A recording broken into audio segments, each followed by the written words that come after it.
தேர்தல் ஆணையத்தை கண்டித்து ராகுல் காந்தி நடத்தும் பேரணியில் பங்கேற்பதற்காக முதலமைச்சர் மு.க.ஸ்டாலின் பீகார் செல்கிறார்.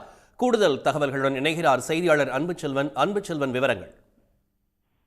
முதலமைச்சர் மு.க.ஸ்டாலின் நாடாளுமன்றத்தினுடைய எதிர்க்கட்சித் தலைவர் ராகுல் காந்தி பீகாரில் லட்சக்கணக்கான வாக்காளர்களுடைய ஓட்டுகள் திருடப்பட்டுள்ளதாக தேர்தல் ஆணையத்தின் மீது குற்றச்சாட்டு முன்வைத்து தற்போது பரப்புரையை மேற்கொண்டு கொண்டிருக்கிறார். இந்த நிலையில் தான் முதலமைச்சர் மு.க.ஸ்டாலின் தற்போது தனி விமானம் மூலமாக பீகார் புறப்பட்டு சென்றிருக்கிறார். அவருடன் நாடாளுமன்ற உறுப்பினர் கனிமொழி உடன் சென்றிருக்கிறார். குறிப்பாக தொடர்ந்து இது தொடர்பாக கடந்த 17ஆம் தேதியிலிருந்து மக்களவையினுடைய எதிர்க்கட்சித் தலைவர் ராகுல் காந்தி தொடர் பேரணியில் ஈடுபட்டுக் கொண்டிருக்கிறார்.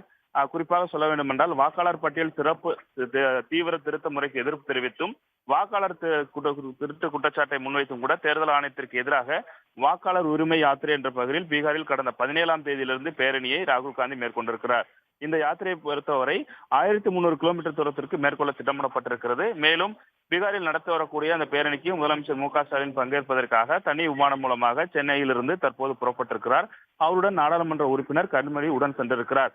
செல்லக்கூடிய முதலமைச்சர் சிறப்பு விமானம் மூலம் செல்லக்கூடிய முதலமைச்சர் அங்கு தர்பங்கா விமான நிலையத்திலிருந்து சாலை மார்க்கமாக சென்று ராகுல் காந்தி பேரணியில் பங்கேற்க இருக்கிறார். இந்த பேரணி நிறைவேறக்கூடிய இடத்தில் பொதுக்கூட்டத்திற்கு ஏற்பாடு செய்யப்பட்டுள்ளது.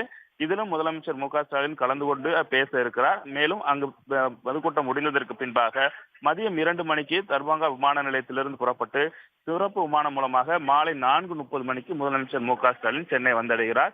இந்த நிலையில் தான் இந்த பேரணியில் பங்கேற்பதற்காக தமிழ்நாடு முதலமைச்சர் மு.க.ஸ்டாலின் தற்போது தனி விமானம் மூலமாக பீகார் புறப்பட்டு சென்றிருக்கிறார். அன்புச்செல்வன், விவரங்களுக்கு நன்றி. உடனுக்குடன் செய்திகளை தெரிந்து கொள்ள சன் நியூஸ் பெல் ஐகானை கிளிக் பண்ணுங்க.